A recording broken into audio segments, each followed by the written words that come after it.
Hello.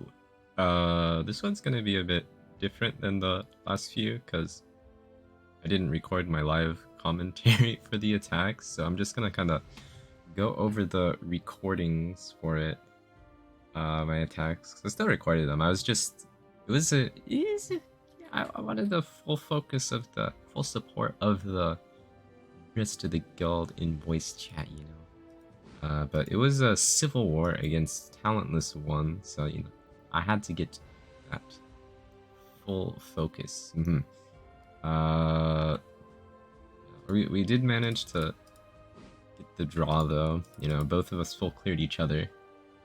But yeah, I'll just get into it. It'll probably be shorter than normal because I can just skip through past the boring parts. Not that there's anything boring about a Guild War attack. Okay, so for this first one, it was against we had this guy's fast. Like that's all you need to really know. He's fast, but BBK doesn't really care if you're fast. So the idea with the first team here was that Ahmed would put up the skill null, Polydus would strip it, BBK would finish. Christie's here, so BBK doesn't get debuffed. I think I do click through my unit stats here. So yeah, it was pretty straightforward. I did end up losing Polydus to an unlucky dual attack, but I mean, who really cares, right? Round 2 is, I don't know, it's like not that good of a defense in my opinion, but the Mercedes did kind of hurt, but it was okay. I think I ended up silencing her actually, so maybe it could have gone worse, but I don't think the Ed comp can really lose. But yeah, I just auto-equipped my Polydus with some tanky gear, put book on her so I could soul burn BBK. My Christie was on ER, but I ended up switching her boots in a moment here because I was like, wait, what the fuck? Why she got 69 speed? Because she had speed boots equipped. But yeah, let's go here. Grab some ER. I'll split my Polydus's boots. This is can I yank these? Can I yank these? And I ended up just putting on those crit ones because I didn't really have a set anyways. Like, yeah, that's just more EHP just so she can survive. And she was on proof here just in case the Giselle did go on here. I honestly don't think that's tanky enough to tank a base speed full damage Giselle, but maybe. Maybe not. Yeah. And for the round 2, I had Holy Sack on the Pylas. I don't think I need Arius for Ed to survive because nothing's really hitting him. So yeah, it's just tanky Pylas. Wait, did I show Ed? Maybe? I think I was just checking artifacts, but it was just my normal Ed build. Oh yeah, I did show Ed. I kind of was just going through quick, glancing at artifacts. Yeah, tanky Pylas. And then immunity on the Rowana with Ice Crystal.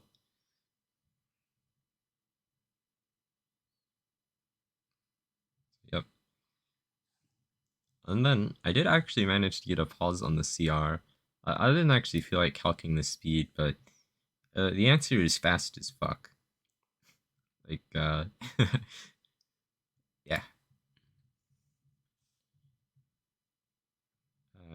Just pause here for a moment.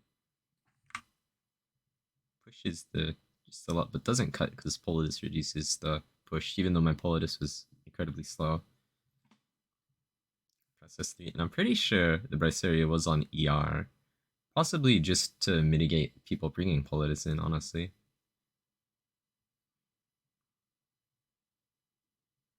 Shell does her thing. Does a shit ton of damage to BBK because it's BBK. And then Bryceria goes her, and then nothing dies because yeah. Here's the duel. It missed, but she survived. BBK comes in, finishes off Giselle, and kills here. Now I actually think if we go back here though, that the Polydus S3. Oh wait, I already pressed the Polydus S3. The Polydus S3 might have been a mistake because if it wasn't counter Bryceria, like it totally can be a counter Bryceria at that speed. I think that the def break from there and then following it up with the Bryceria S3 on the def break, I could have lost the Politis and then it would have been like 1v1 against the BBK and the Bryceria if the if the Giselle went on here and killed my Christie as well. Maybe. But I guess that would have also included the Ahmed dual attacking into the. I don't know. I think it could have been bad pressing S3 here, and I should have just S1'd into the Ahmed, potentially. I made a similar mistake later on in a different attack. Yeah. Where was I?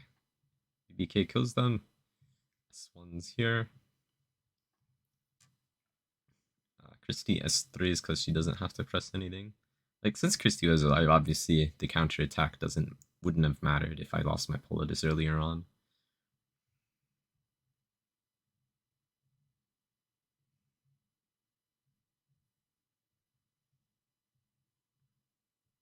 Yeah, I think this comp actually could have lost the counter Visaria. Potentially. And then this one just plays out like normal. Like, since they were like normal builds, they played out like normal. I think like a fast, I mean, not a fast, like them very, very slow can potentially mess it up like on full damage builds. Maybe? Like, enough damage to kill the Pilus, essentially. But since Aiden already used her S3, I think I ended up hitting her. And that was kind of it because she missed and then I healed to full. The silence on the Mercedes is pretty nice though because they do a good attack buff. I don't think it really mattered.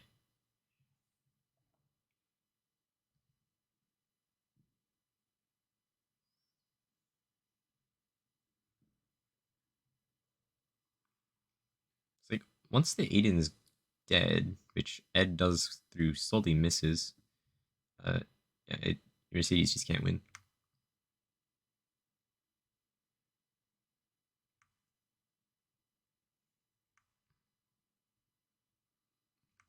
Yeah, that one's pretty straightforward.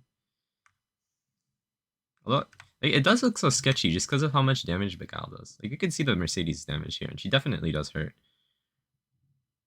I had Secret Scythe on the Ed, Rowana healing, Ice Crystal, Pilus death buff, and just the 30% damage reduction off of her, so it's not nearly as sketchy as it kind of looks. It's mostly just Beguile being fucking dumb. But yeah. Ed is just pretty good into Lua comps that don't have Shu. I mean, there's probably other units that kind of maybe can fuck them, like a Taiwan potentially. Okay, so that first one was some basic bitch shit. But as you can see here, we have something quite spicy.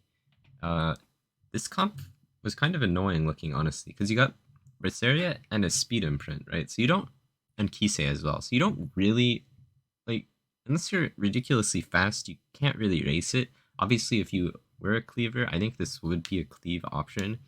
Because if you bring Ran and like 2 speed imprints, I'm pretty sure you're okay. You're not even necessarily okay. Like Ran 1 speed imprint and then like something to bridge, I guess, would probably be the ideal answer to this, but I am not fast. So we have brought out the Eaton. Okay. I'm summoning Exodia here essentially. So I wanted someone that has damage sharing, right? But could also hold Bastion. So the only two that, well, 3 I guess, is Trozit, Eaton. I guess Trozit might have been better here, because he can cleanse. But anyways, Trozit, Eaton, and I guess what's her name, Arrowell. But the problem with Arrowell is she can be stripped. I had Trozit in the R1, and I actually really wanted him in the R1 for that comp. So I was left with Eaton, who I fortunately do have built. I think Eaton's pretty powerful. So I had the damage sharing there, and I wanted him on Bastion of Prelucia, so my Celine could get a barrier. My concerns though with the comp, right? My initial plan, right, was to have a Fire Soul Weaver here on Idle's Cheer, so Celine could push up past like potentially like any sort of things they have, get our S3 off, and just counter due to them critting. Obviously, that loses if they don't have perfect crit or something, or you know, units like just full attack, right? If the Berseria is full attack, no crit, I just kind of die, but I kind of had to take the risk, right? Just because we didn't have any cleave boys left. So I then had to guide to a decision on here for a little bit more push, just in case the Bryceria was first, and then like the Kisei would go right after, and then the RNL didn't kill me, and then the Vilgid would get pushed up, and then just like finish me off before I can get my S3. Yeah, so I think it covered like most edge cases except their damage units not building crit, which, I mean, would they put no crit on their damage units? I don't think anybody expects the Celine Shuna comp into your defense. So I think I was pretty safe in that regard. For the round 1, it's just kind of Violet takes care of the Ran, and then it's kind of hard for these two to win, because after the Mercedes is dead, you can't lose to Shu, essentially, because it's Violet. Obviously, is she on Symbol? Maybe, but it's like she'd have to hit so many times to kill through Chozet, which I do end up switching the order anyways. Here's the Shuna. She was auto-equipped and put Idol's Tear on her. The ER actually ended up being pretty nice because she didn't die. The Eaton is auto-equipped with Bastion of Perlucia here. You can see a trend here with some of these niche units, and the Celine's just on my normal build. She's pretty, I'm pretty sure I've said she's pretty good the last time as well. But yeah, guide to a decision. Just for 16 CR if the barrier doesn't break. Now, I did need the Perlucia to increase the size of the barrier, because otherwise the Bastion on its, guide to a decisions barrier isn't big enough on its own if it gets like fully broken with Celine's passive, so a Bastion was needed for that bigger barrier. Violet's just done like okay gear. Romana was on a high ER build in case it was a high effect in this round, which I don't think I actually needed to make that switch because I brought the Trozet. Initially, the comp was Hylas instead of Trozet, but I wanted the Trozet S3 just in case I did get Death Broken, because it looks pretty sketchy if you get Death Broken. Trozet's on like half free gear, half okay gear.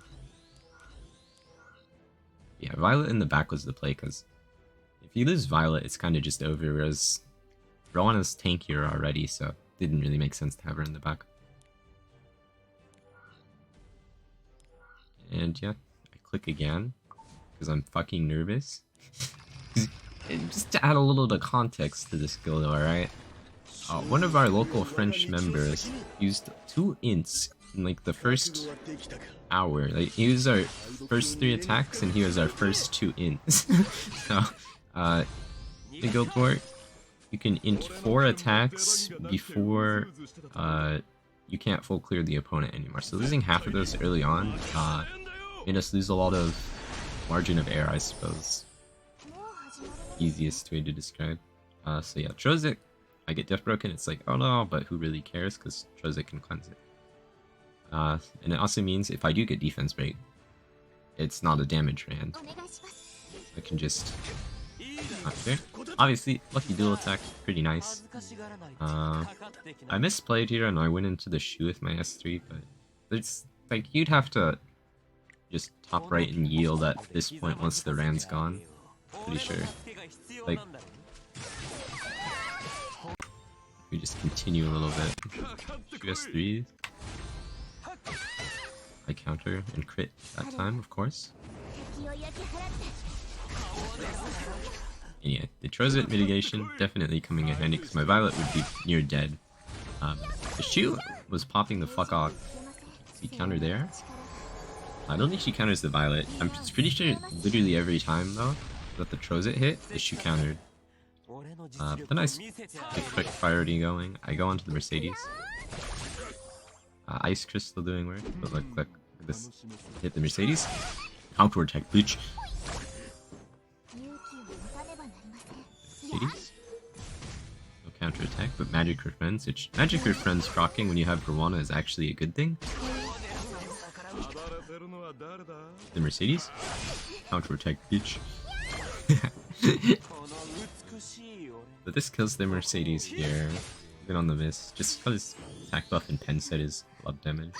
And this, I think, kills. I can just start. So then, now that Mercedes is gone, I just win. I'd probably sack on the Truzit, because it's expected he dies. The 2 counters again. That one was a good counter. And then I S3 here just to get the death buff back up.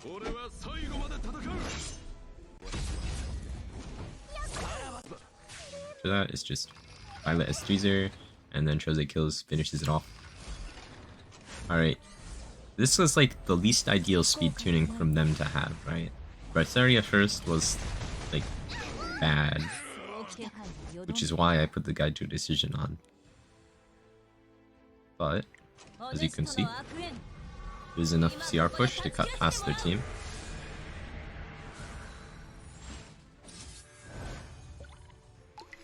And then straightforward from here. They don't actually lose anybody in the initial onslaught, just because even though Eaton is death broken, when you have a unit that caps the amount of damage you take on the you don't actually share that much damage, right? Because they're literally taking less damage. And right here, for like 5 minutes, I just sit here and like, what the fuck do I kill? Eventually, I go for the Kisei. Just because I was like, okay, I need to continue. And it ended up, I mean, it didn't matter what I really did from there. Going for the Kisei was correct-er, because I don't lose Shuna doing that. So, because the Vildred cuts. There's Kisei dying. Healing to full. Now, the Braceria being on crit was nice for me, but I think if she like was just an effectiveness build without any crit, I would have been able to heal enough on my turns for it to not have mattered. Having an actual Soul Libra that heals though instead of Shuna would have obviously been preferable, but I brought Shuna versus Talentless 1, so I think overall it was a positive decision from my part. I was thinking she was just on crit chance neck. Like, she's not even dealing enough damage to take me down to half, so I have like 10k HP from the Shuna imprint, plus Eaton passive. But yeah, easy as that.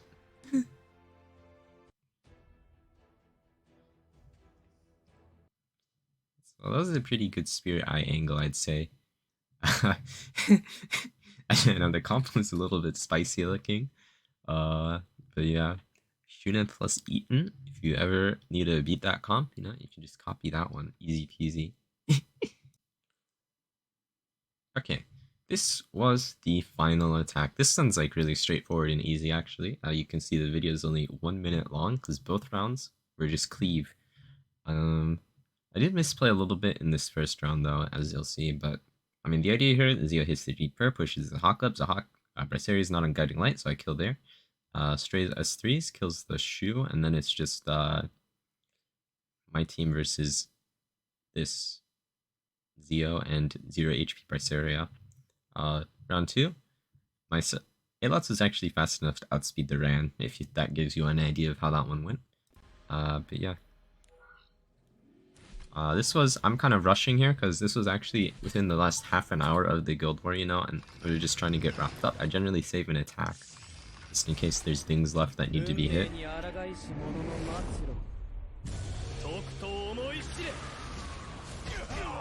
But yeah, everything goes as expected here. Push the strays, onto Braceria, block her passive.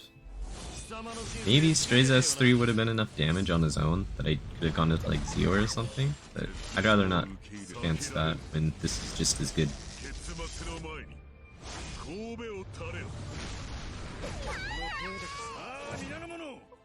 And then I think this right here is a misplay. Again with the counter Braceria S1 Death Breaking, especially because she's on Wall of Order and then she gabs. I'm assuming a Gab S3 on a Death Broke G-Per would have killed. Obviously, and then I wouldn't get the CR push, and then Zio could cleave into me. Luckily that didn't happen. But still a misplay. But yeah, this is just Alots. Oh look, I'm faster than his team. They're not on Swords Tower? Not that that would matter. Says, goes in, extincts Mercedes, Splash kills the team. Easy as that.